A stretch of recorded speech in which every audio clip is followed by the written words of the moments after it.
据说你要来台湾这件事，中国有威胁你，他怎么威胁？ Well, I received a letter from the Chinese ambassador in Canberra suggesting I should not come. And I reminded him that Australians decide where we go, and we don't take those instructions from elsewhere.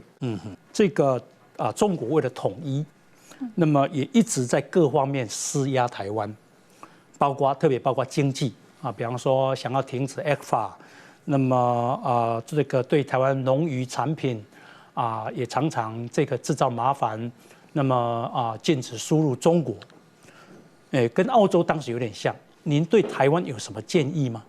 I only have admiration for Taiwan.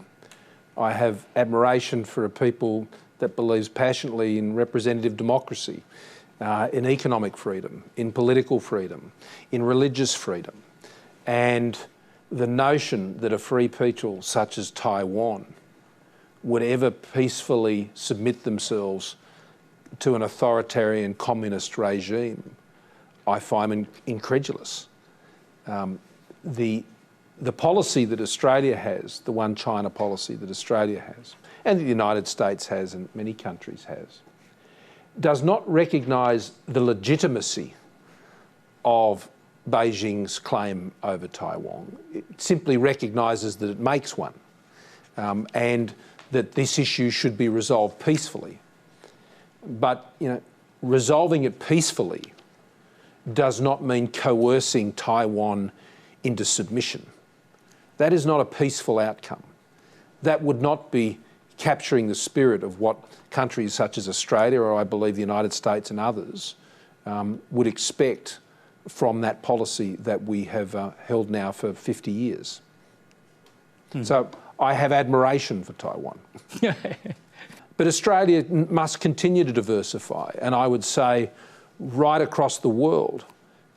I think now, particularly in the United States, but also I think we're seeing it in other countries, investors are starting to price in the risk of Chinese supply chains.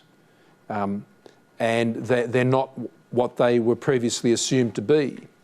And that will affect where capital flows.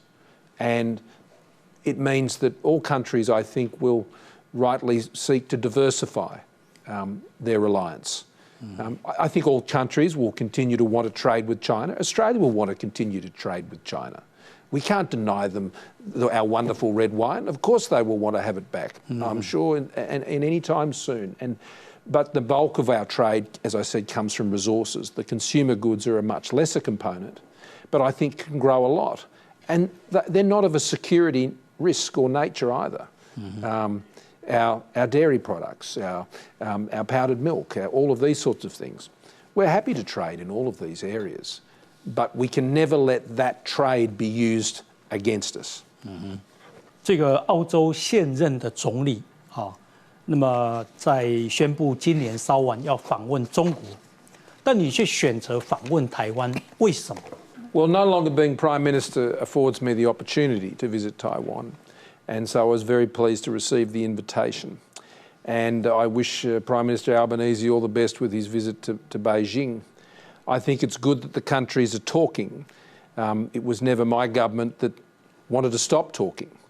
But also we were not going to have preconditions on those talks.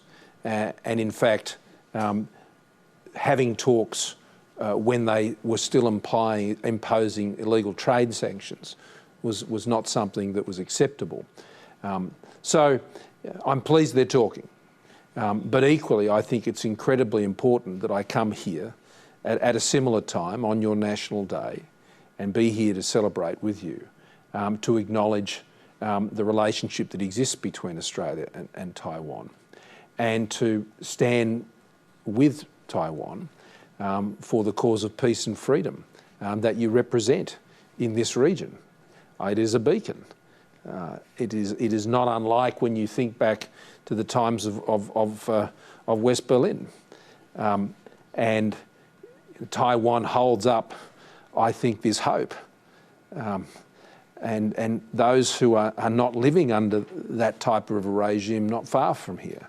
I hope they see that there is another way and will in time appreciate. We've saw what happened in Hong Kong, and that was heartbreaking. Heartbreaking. People who had grown up in a relatively peaceful and free and democratic society, and to have all of that just stripped away.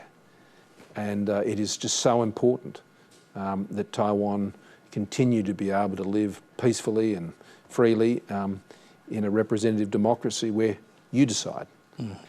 据说你要来台湾这件事，中国有威胁你，他怎么威胁？ Well, I received a letter from the Chinese ambassador in Canberra suggesting I should not come. And I reminded him that Australians decide where we go, and we don't take those instructions from elsewhere.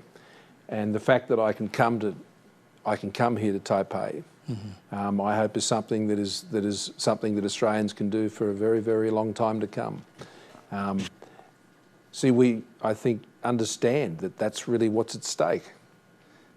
Those simple liberties, I said this to the President today, that in Taiwan and in places like Israel and others like that where they live under constant threat, democracy and the freedoms of economic freedom and religious freedom and political freedom, these are so more valued because their perishability is very clear if it's not tended to.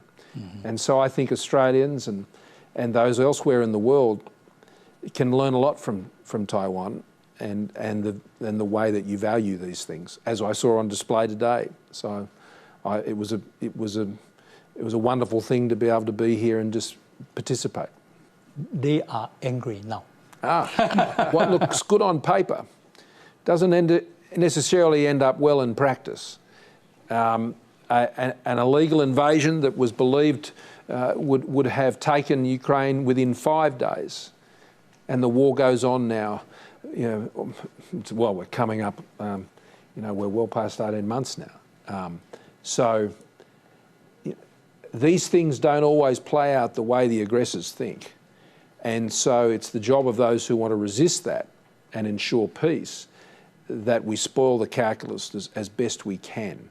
But that is never done through weakness. That is never done through appeasement. I mean, these are the lessons of history. They are the lessons of history, and we must learn them. And I believe Taiwan knows those lessons only too well. Australia, I believe, similarly, and so we must continue to work together to that end.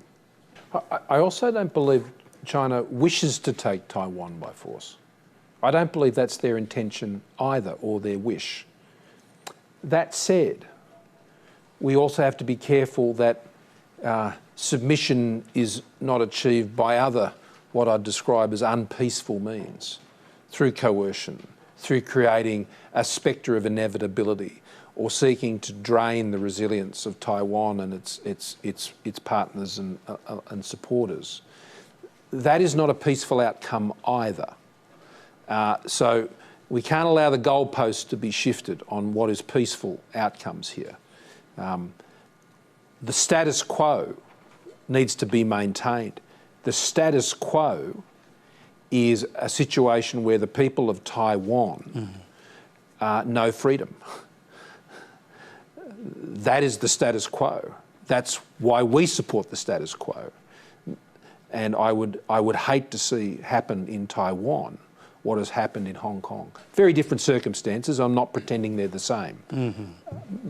But for those who grew up in freedom in Hong Kong and don't know it now, I suppose that's of little comfort to them that their circumstances were different.